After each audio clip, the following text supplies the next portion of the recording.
You're explicit. Only on good days I'm explicit.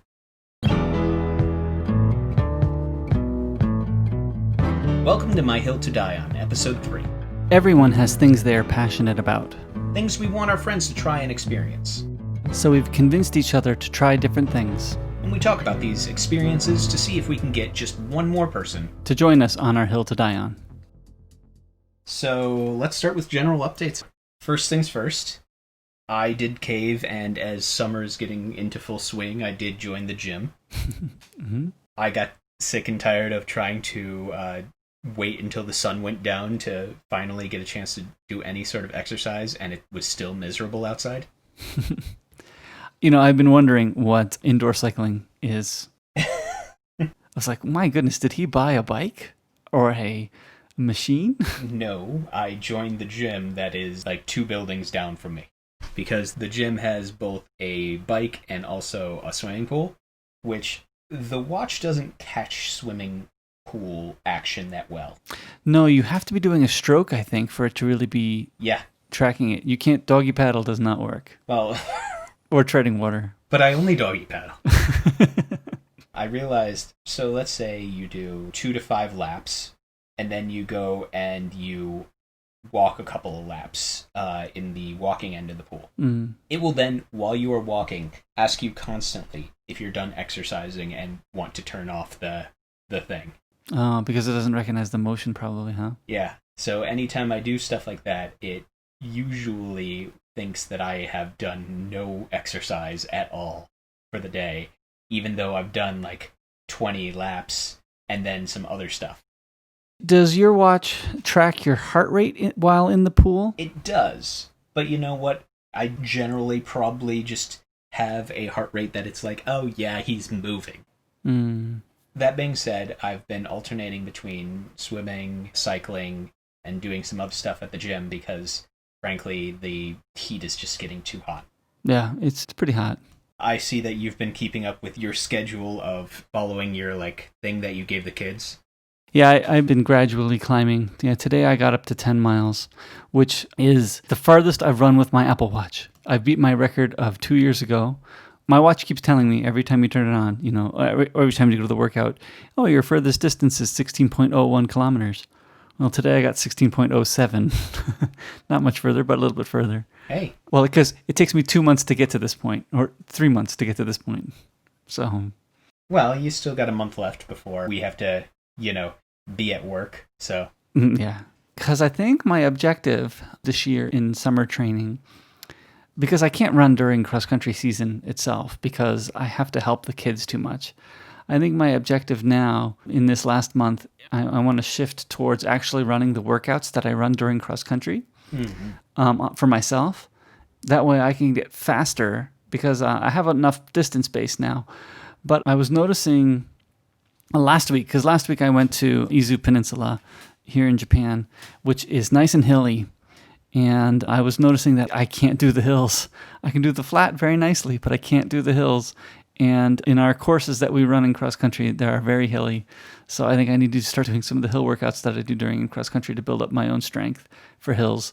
Because I think I do want to get a decent time during one of the opening meets this season at the course, because I'm only going to have 1 or 2 shots. So I'm going to have to start training for that race, basically. Basically be a month and a half ahead in schedule of the kids. I mentioned earlier that I have been getting through a lot of my summer reading. Mm-hmm. I got through 3 or 4 books in the past week or so. A lot of books that I had told myself that I was going to read a long time ago and then just finally got to them. And books that I had put off and then eventually came back to. Good. Given how much of a fantasy fan I am, it surprised me how long it took me to actually get to The Name of the Wind. Oh, I don't know that one. It's a good book. It's just been in the queue of many, many books for a while. I mean, it's not a new book in the slightest, but, just generally, it's a good book. I don't want to give any spoilers here because I would recommend reading it. It's a long one. If you're listening to the audiobook, you're looking at probably about 30-some hours. Okay. So, it's by Patrick Rothfuss. I can never say his last name. Okay. Or I probably already said it correctly. Oh, I wanted to say one thing about the books. On our trip to Izu, it's a 4-hour car ride. Mm-hmm. So I introduced audiobooks. So I borrowed some from my library in America. My kids were a little skeptical that this was going to be fun, but I borrowed Mr. Popper's Penguins, and they really enjoyed it. So that was good. Mm-hmm. So then on the way back, we listened to Beezus and Ramona, and they enjoyed that. So that was pretty good too. So I think I'm winning them over a little bit. I had also recorded the Disney. I think it's Disney. No, it's Fox. It's Fox. Which is owned by Disney, so you know. Right.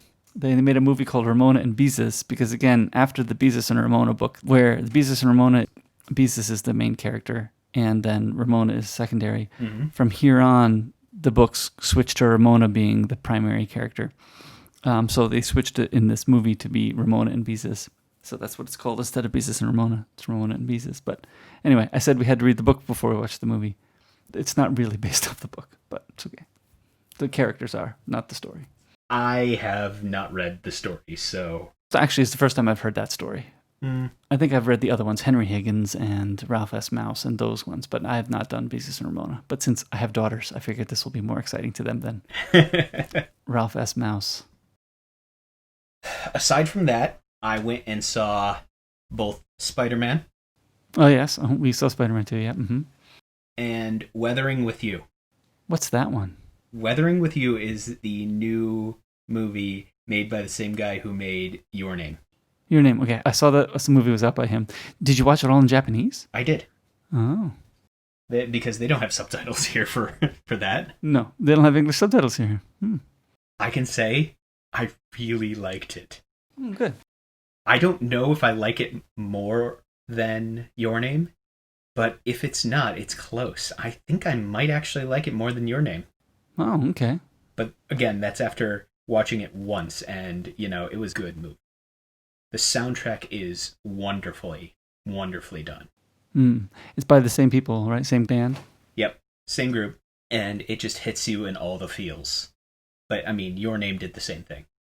Yeah, Weathering with You is definitely a solid movie that I would highly recommend. Like I said, it hit me in all the feels. Yeah, so we went to see Spider-Man.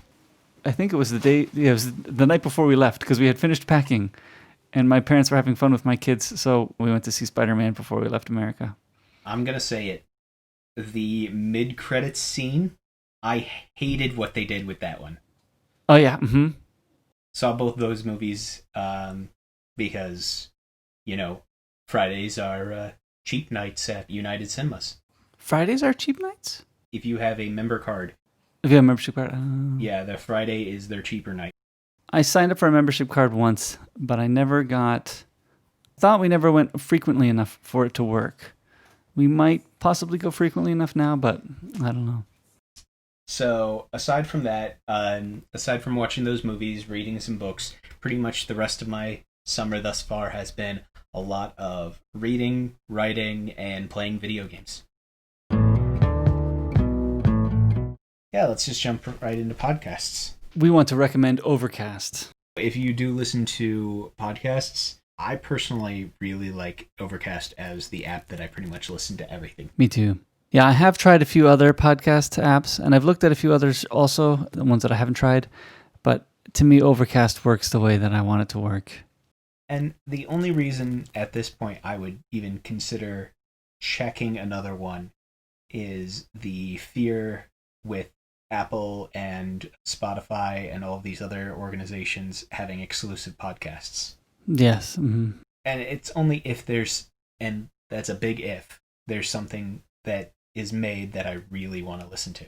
Yeah, really want to. Because I even have stuff that I've wanted to listen to that's in SoundCloud that for some reason doesn't have a download link for me to put it in Overcast. And I just don't listen to it because it's just too annoying. Yeah, I like it that pretty much all of the audio files that I listen to, I can throw into Overcast, aside from my music. Because music is in music. Oh, and you know what? Actually, I'm just realizing, Marco just released an update to Overcast over the summer that allowed you to set per podcast settings for like delete after listening, things like that, right? Yeah. And I kept thinking to myself, there was a reason why I wanted that feature. I had thought, oh, it would be nice if I could have this podcast not delete. And I couldn't think of what that reason is. And now I remember. I have audio files of a radio show from when I was a kid that I am playing for my children. And I was thinking, I have them in iTunes Music, and it works. But I was thinking, it'd be really nice if I had put these in a podcast. And then if I set up a podcast of them and then play them that way. I think I might just do that still. Now that Marco's released this update, I might do that now because that makes it easier to pick which one you want to listen to and pick up where you left off and things like that. So I might come back to that. That's pretty slick. Yeah. And of course, the ever beneficial not listening to things at regular speed. Yeah, Overcast. I do love it. And I listen to most of my audiobooks through that. If I have to get out of the library, I can't listen through Overcast. But well, I listen to a lot of my audiobooks through the upload feature through Overcast, and it's very helpful, especially because occasionally I've had some errors with the Audible app, and so having other options is nice. So we should go through some of the podcasts that we definitely recommend, because our intention for the rest of this episode is we're going to be talking about podcasts, but then we're going to end by talking specifically about one podcast in particular. Why don't you start with your picks? All right. Well, so for me, I looked through my list, and I really have a couple of major categories that things fall into. Me too, yeah. So I'm going to start with Because News, because I used to listen to Wait, Don't Tell Me, and I like it, but I got a little sick of hearing about somebody in particular every single week. And because it is more of a Canada-based news, it gives me a little bit of a break from a specific person. Yep, I like it as well. I listen to it as well. It is my news pick as well. Wait, Don't Tell Me is good, but over the past year, it felt like it was talking very heavily about the president, and I really just... I'm in a bit of an overload with him. If I can avoid hearing about him every single day, I will take that option. I understand. Alrighty, my pick. Okay, I have two technology ones. I'm gonna do technology news as opposed to technology general interest. That's a very fine distinction there. But I'm gonna pick Upgrade from Relay FM. I really like Upgrade. I remember reading Jason Snell when he was at Macworld, back when I used to get magazines. What's a magazine? It's this piece of paper you receive in the mail every month. And it was news monthly. Anyway, sorry. So I like Upgrade a lot. To me, it starts the week, which is nice because it comes out on, well, we receive it on Tuesdays here in Japan. It comes out on Mondays, but we receive it in the mornings on Tuesdays here, which is nice. I like listening to it early in the week. And then usually you hear everybody else talking about the same things later.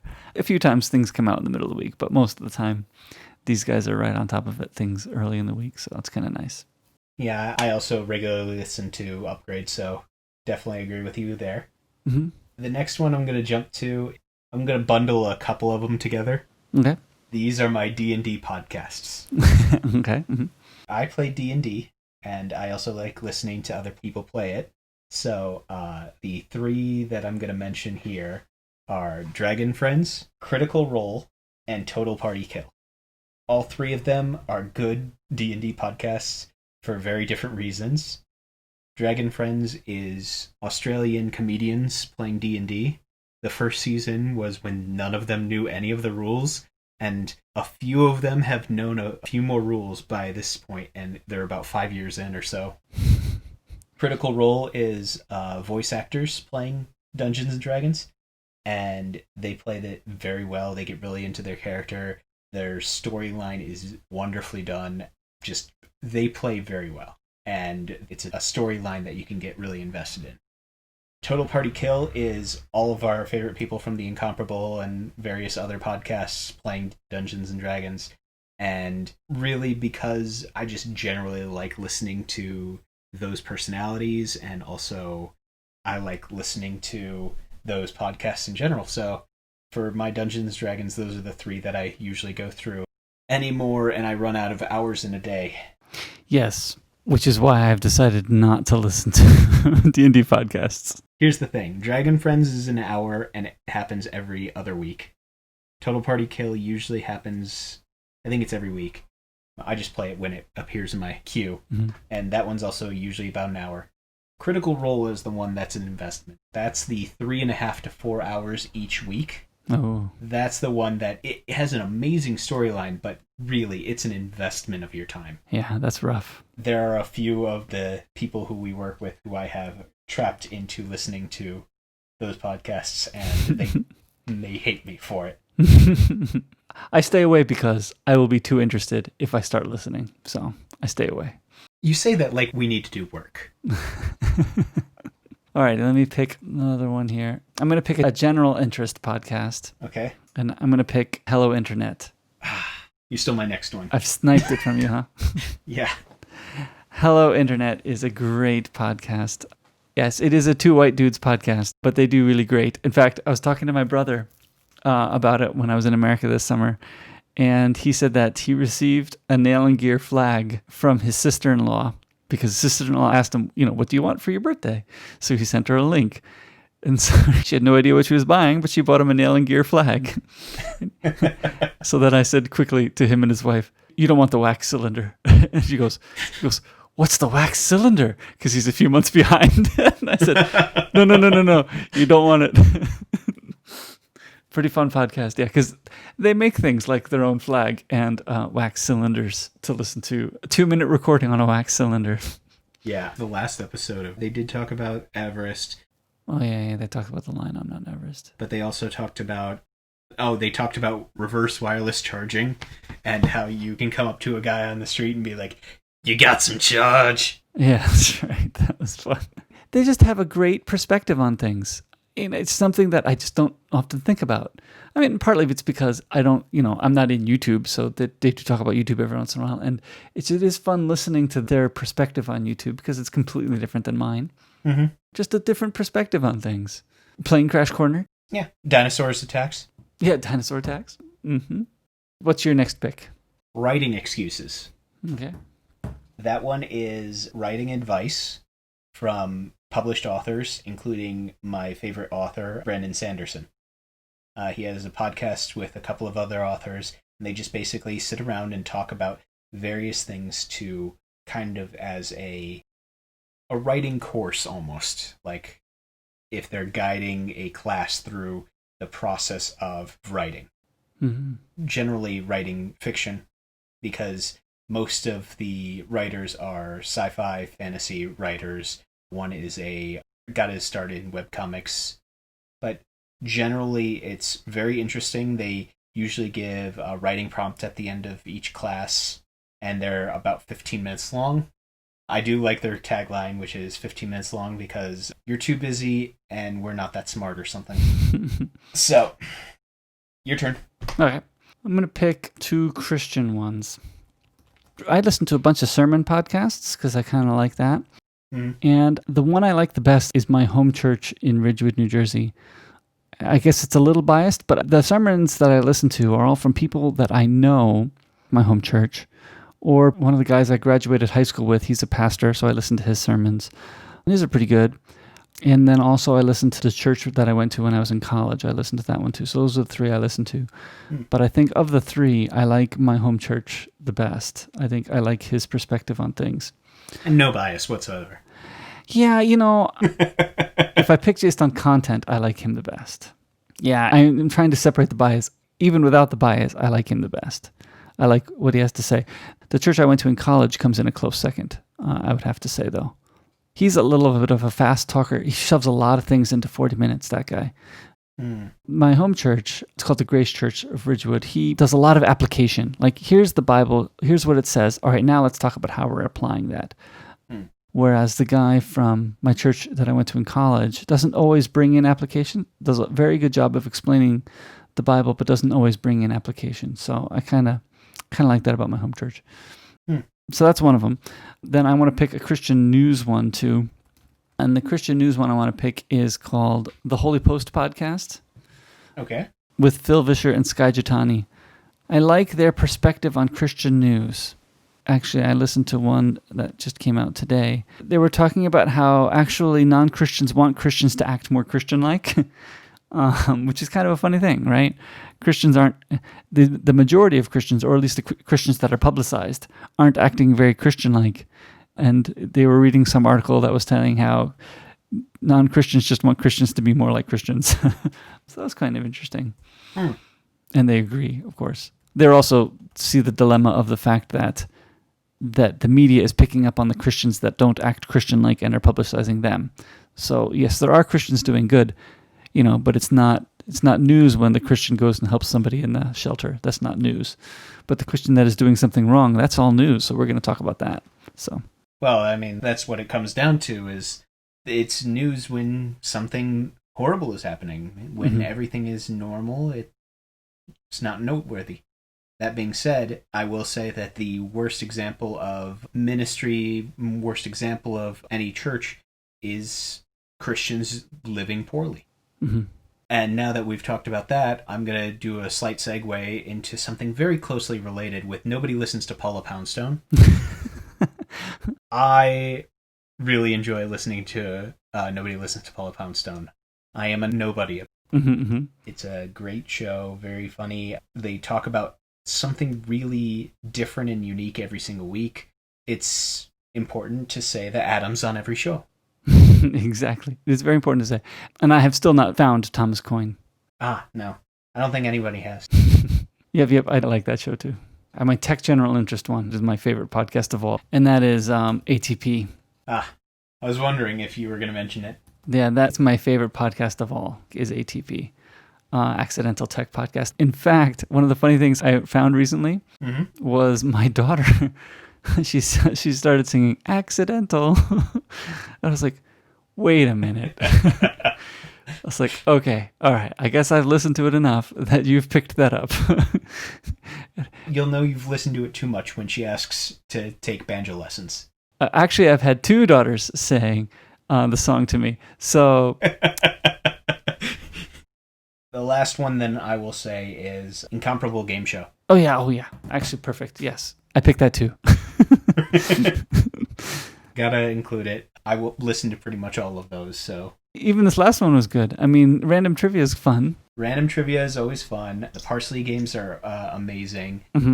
I always love the Balderdash that's not Balderdash. Low Definition. Low Definition, yes. Those are my favorites. Especially when you get such wonderful rounds like his Goodwill Hunting ones. All in all, I would say that is definitely a podcast that I go to over and over again. Actually, surprisingly enough, as you could tell from my list, I mentioned 0 video game podcasts. Oh yeah. It's because I actually have realized that I have not found a video game podcast that I really, really like. I mean, Playing for Fun is good, but it's only once a month. My problem is most of the other video game podcasts that you find are all like review. Like, this game is coming out in a week. Let me talk about it. I already know what the game's about. I keep my finger on that pulse pretty darn close. And so I really don't care about a review. Playing for Fun is more my speed of what I would be looking for, but haven't really found one that is regular that I'm like, yeah, I could keep listening to this. It is interesting. Because it's not really news you want. Yeah, no. And I've never been one to watch other people do gameplay. Yeah. Because, frankly, if I'm going to watch somebody else play a game, I personally would want to play the game myself. There are a few YouTube channels that I've watched in the past, but no podcasts that I've really found quite yet that fit that bill. I'm just going to mention names of the last ones that were not mentioned. Oh, sure. Reconcilable Differences. Oh, yes. That is a good one, too. Robot or Not. We mentioned the Incomparable Game Show, but the Incomparable, the main broadcast. Cortex, Mm-hmm. and those are my main ones. I have a couple others that I dabble in a bit. Yes, and these all have high recommendations for me too. I listen to all 4 of those as well. So yeah, they're Reconcilable Differences is one of my favorite ones. Just of the general interest podcasts, Hello Internet is my favorite. We didn't actually talk about a pop culture one where I guess Incomparable fits, but they are my favorite one for that. And Cortex is definitely my favorite productivity podcast, I guess you'd say. But in some ways, it's a general interest one too, I guess. Yeah. With a slant toward productivity. Hey, if there's any podcast that tells me that I really need to start time tracking more. That's the one. If you want to start time tracking, or if you want to be told you want to start time tracking. Or if you want to be told about the glory of time tracking and how you need to convert to it. Yes, listen to Cortex. It is your answer. Yeah, I think that pretty much sums up the ones except for LeVar Burton Reads. Mm-hmm. So yes, I definitely grew up reading Rainbow. Did you watch Reading Rainbow growing up? Oh, yes, I did. Okay, good. I watched Reading Rainbow. I also watched Wishbone. Oh yes, Wishbone. Mm-hmm. Ghost Rider? Did you watch Ghost Rider? I might have. That's a PBS show. It was short-lived, I think, so maybe not. Yeah, I don't remember that one as well as the other two. Yeah, because actually Wishbone was definitely more my brother's age. So yeah, that makes sense. Ghost Rider was probably more my age, so yeah, since I'm a little older than you. Yeah, Wishbone and Reading Rainbow, I watched those pretty much like every day after school. What about, did you watch Bill Nye the Science Guy? Was that on when you... Of course I watched Bill Nye the Science Guy. Did you ever watch, what is it called, Beakman's World? Yes, I did not as much as the other ones, but I did. No. Yeah, Bill Nye was better, but Beakman, he was a little bit on the weird side. You know, you just can't compete with Bill Nye. No, you can't. You really can't. For a while when I was young, I used to think Beakman was better, but then I realized the ways of my folly. All right, so now that we've done that aside completely. Yep, so LeVar Burton Reads. LeVar Burton Reads. For those of you who have not listened to it, LeVar Burton Reads is a podcast where LeVar Burton reads. The premise is very hidden. I know. He basically picks short stories that he loves and reads them aloud to you. I've listened to several of these stories. I have not listened to them all, simply because I usually don't have that much time after listening to all my other podcasts and my audiobooks and doing work. I run out of hours in the day. Mm-hmm. I've listened to a good number of them, and of the ones that I've listened to, I've loved pretty much every one. Yeah. Me too. Yeah, I haven't listened to them all, but of the ones I've heard, very good. It's LeVar Burton, so, he puts good inflection on his storytelling. He does have some remixing of his audio where they do add a few features. Yeah, effects. There's definitely post-production happening. But as a whole, his storytelling is amazing, and he just does this very well. And it is very reminiscent of my childhood watching Reading Rainbow. Mm-hmm. As a slight warning, he does swear occasionally, which is different than my childhood. What? You don't remember him swearing constantly? No. Not on Reading Rainbow. It must have been Star Trek. Must have been Star Trek. Yep, that's where I saw him swearing. It is never overbearing. Yes. It is just every once in a while. So to me, it's more of I am keeping track of which podcasts I can listen to in front of my kids or not. Right? It's more for that. And because I listen to everything on headphones, I don't even think about it. Mm-mm-mm. So anyway, I sent to you number 19 of LeVar Burton Reads. So if you haven't gone to hear this episode yet or aren't into podcasts, why are you listening to this one? But go find LeVar Burton Reads number 19 and listen to it yourself first, and then come back and join us again, because you'll want to hear this first. Are they gone? The listeners who haven't listened to the story yet. Wait, come back. Okay. They're here again. Oh, good. Now they're back after having listened to it. Right. Okay, so this one is actually one that I had not listened to before you suggested it. Mm-hmm. So I listened to it, I believe it was last week. So episode 19 is Different Kinds of Darkness by David Langford. Honestly, I thought it was an excellent story. The storytelling, the way that LeVar Burton tells that story, definitely adds to the feel of the whole story, because it adds the feeling of darkness, the feeling of this whole thing is an enigma, this secrecy, and everything is a mystery. Mm-hmm. The way he tells the story adds to the flavor, adds to the feeling of the story itself.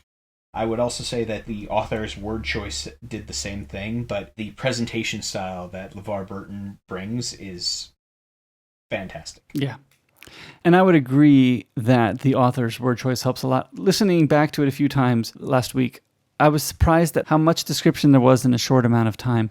You got the picture of the principal really quickly. You got the picture of the school pretty quickly. Even Mr. Woodcut, you got a picture of him pretty quickly.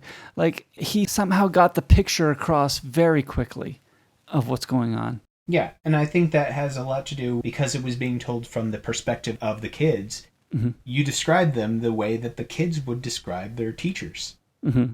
That's how it felt to me. It was from the perspective of these kids, and how would they describe their teachers? Mm-hmm. One of the other things that I really liked is that while you're told up front that there's different kinds of darkness, I think I liked that you slowly understand what that means. We're kind of grasping it, and then we're shocked when kids talk about the buses. I loved that. I was like, oh yeah, of course the bus driver's driving the bus, and the bus driver can see out the window. I love that one of the guesses is that he's thinking the bus is autonomous. Because they can't see out the window, so that must be just driving around all by itself. Yeah, but I love that we're kind of slowly understanding what their darkness is. And maybe it was just me. Maybe I was just slowly understanding it, that it didn't all sink in for me at the beginning. But it's quite interesting how it's like, to me over time, like it just kept, wow, that's what they think. That's what they think. I kind of liked that reveal slowly through the story. Well, yeah, I mean, you think about the fact that they talked about how all these tests that they did where the teachers could see you if you were standing in the darkness, but you couldn't see them. If you angled a mirror right, you could still see things that would be reflected in the mirror. Yeah, the flashlight test was interesting, right? In the first kind of darkness, you shine the light and it gets brighter. The second kind of darkness, you shine a light, it doesn't get brighter. Like, oh, interesting. So all this darkness was put in place basically to wrap and protect the kids, basically, is the best way to put it. Mm-hmm. I guess the discussion point that one would think about, at least I would think about from that story, is that right? Mm-hmm. Is that the right thing to do? I mean, I think about how we act around our students, how you act around your kids. Is it right to basically protect them from certain things, keep them from seeing certain things, or is that more disadvantageous, or is it the right thing to do until they can handle it? Well, and I like that it's even an internal struggle in the book. Like, it's not that every student in the school, every family in the school has decided that this is the best course of action, right? Even Jonathan, the main character, his parents are arguing, is this still really right? So they're... And I love how he fears that his parents are part of the terrorist group. It is very interesting. And I think, one of my big takeaways from this is that the idea of a blit is a horrifying idea. And I think that's one of the reasons why I like this, is that the idea of a blit is just horrible. Yeah, that very thought, that world that gets created from the fact that if you see this thing, you're going to die. Mm-hmm. They create their entire world to avoid seeing this thing. Mm-hmm. Mm-hmm. And that's one of the things that is amazing when you think about world building in a story is you have a type of magic or you have a type of technology. Well, what happens to the world because that gets introduced? Mm-hmm. That sort of thing is really interesting to think about, especially in this aspect.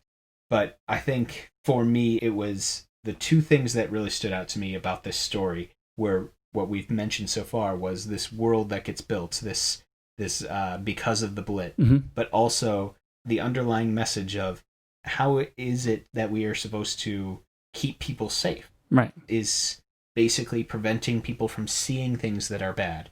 Is that a good thing? Is that a bad thing? Is that right? Is that wrong?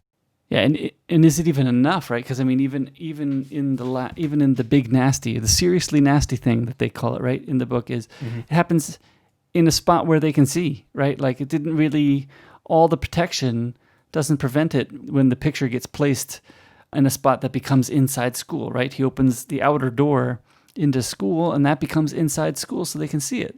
Well, I think it comes down to the fact that they had exposed themselves to it little by little. Mm-hmm. No, but I mean, the rest of the students, all their protection goes away when the picture's in the school. Which puts them at risk. Mm-hmm. So then if we think about it in a parallel to like things that happen in our world, where, to use the example we talked about earlier, because we want to keep things safe for the whole family to listen to on this podcast, we need to make sure that there's no swearing. Mm-hmm. That sort of idea. So there are certain things that we don't show kids, like swearing, like sex, like violence. At what point is it that we should say, okay, we're going to show you these things so that you realize what things are appropriate in different situations? Mm. That's the sort of thing that I view it as. It maybe is that question of, at what point is it you're preventing somebody from seeing anything, that you're blocking out all knowledge of this thing that is a reality? Right. You have to know it exists sometimes. Yeah. At what point is it okay to say, hey kids, this exists, let's talk about it? Mm-hmm. That is actually a very large part of one of the classes that I teach, is we talk about some of the horrible things that are happening around the world so that we can talk about things and the kids can develop their own opinions about it. Well, I had two questions coming out of it, not just how do we protect, but one of the ones I have is, from the end of the story, it sounds like they're going to focus on potentially using the vaccination method. Yeah. But I do wonder why, and I guess this story is kind of meant to be concurrent or current time, not necessarily future, but more, what if this was invented 10 years ago? This is where we'd be now. Yeah. But one of the thoughts I had was, why don't the biochips just filter out blitz and not everything? Could it be smart enough to do that? And possibly not. But I wonder if it ever could. I don't know. That was just a thought. Like, well, if you're going to keep with this biochip technology, stop filtering out sunsets and start focusing on just filtering out blitz. But then again, if you were to embed some sort of detection technology, I guess is the best way to put it, to filter out blitz, couldn't you reverse engineer it to show nothing but blitz? Yeah, probably. That's part of my next question, too, is why don't the terrorists just send a radio signal and reprogram all biochips, right? Maybe the radio signal has to be really close, but I don't know. You know, like, wait a minute. The guy at the end of the story just reprogrammed the biochip in a few seconds. Yeah. Sounds like that could be a terrorist attack right there. Well, I mean, that's right up there with, who said that he wanted chips in everybody's brain? Oh, it was SpaceX. Oh, yeah. Elon Musk, yeah. Thank you, Musk. Musk was talking about he wanted all of the people to be able to basically interact with computers through a chip in their brain. Mm-hmm. And I don't know about you, but my first thought was, I know users who have to write down passwords on a piece of paper. Mm-hmm. I'd be worried about somebody breaking into their brain. Mm-hmm. And what happens when somebody breaks into somebody's brain?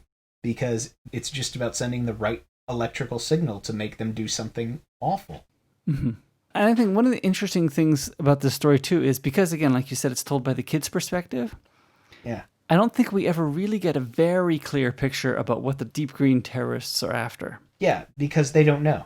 Yeah, the closest picture we get is that we think they're against biochips.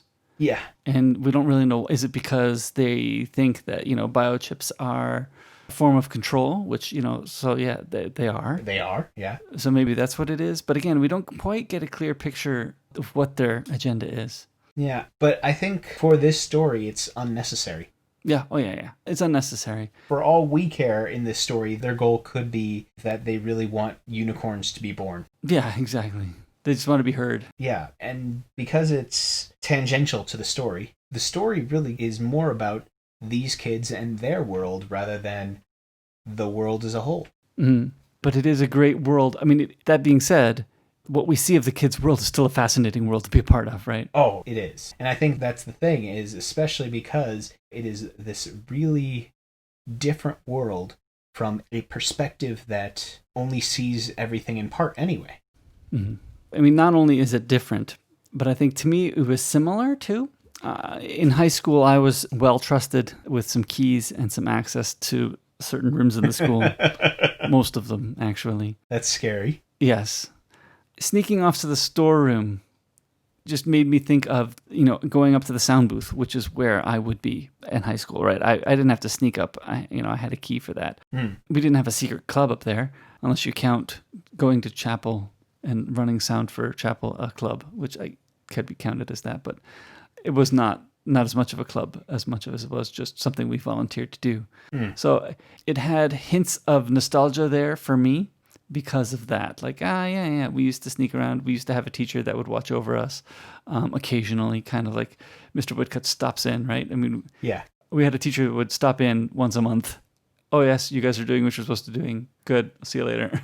I think of the one thing that we snuck around doing in high school was my computer science class. We hid a copy of Doom on the school servers.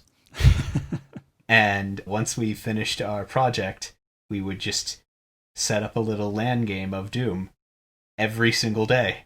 And because the last year I took that, it was AP computer science. That meant that I had about 2 or 3 months at the end of the school year where we had nothing to do. So what did we do?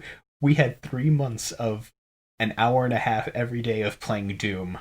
That was the extent of my sneaking around in high school. So, I was a really, really rotten kid. What can I say? One of the things that I'm trying to remember too in high school was I think there were crawl spaces, and I don't think I ever went in them. But I had heard stories, but because I never needed to. Yeah, we definitely had things like that in our high school, and quite frankly, I was uninterested by those things. Yeah, and part of it was I did not want to lose any of the access that I already had. So the times where I could sneak around in those places were during school times, and if I snuck around and was heard, I would lose all what I had gained. So it was never worth the price. And I never went in over a weekend or something like that. So it never was interesting enough for me. I just think about all the areas in which they were. It was in the gym area. And I didn't care much for being in the gym area in the first place. So, I was much more comfortable over in the fine arts wing of the school. So. Now, my church has good stuff. My church in America had good crawl spaces. There's one where you could crawl from one room to a closet and then pop out, which is great for hide and seek because you could change your position. There was, of course, the path up into the attic to the steeple. And I never did that one because the thought of walking over plywood over top of the sanctuary, knowing that there was a 40-foot drop, if the plywood happened to break or you made some kind of misstep off the plywood and then fell through the ceiling of the sanctuary down 40 feet onto a cement floor, that never excited me. So I never made the trip to the steeple. I know my brother did. And the funny thing was, over the summer, we actually went to my brother's church, and I was looking at the construction, and I'm thinking, there's got to be a path over the sanctuary to the steeple. So I quickly said, there's got to be a path. Have you been to that steeple? He's like, oh yeah, I've been to the steeple. Like, yeah, that's my brother. Taking all the risks. Well, I'm like, nah, not really a risk. Luckily, his church is a little shallower of a ceiling, so it's not a 40-foot drop. It's not a 40-foot drop? No, that one wouldn't be a 40-foot drop. That would probably be 15 feet, probably, maybe 20.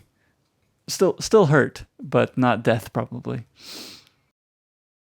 Yep, again, I liked this story a lot. Yeah. I think because it had nostalgic feelings for me, because I just imagining a world where something like a Blit exists. Yeah, just quite interesting. I thought the story was really interesting, especially because it thought through what reality would be like if this was their reality. Yeah. I mean, we picked a few things apart, but really those are small things. Yeah. Yeah, it was a pretty well thought through story, which I think is great. I mean, that's the thing is, especially with short stories, you've got to hand it to them. They really pack in so much in a sentence. It's something that I always look at and go, yeah, that is a skill that I don't have. Yeah. Being able to condense like that. So as a whole, we would highly recommend listening to all of LeVar Burton Reads because he picks wonderful stories and he tells them in a way that really complements the word choice and storytelling. So,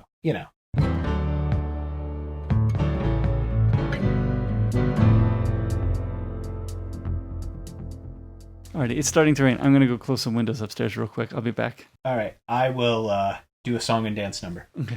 Great podcasting right there. Song and dance.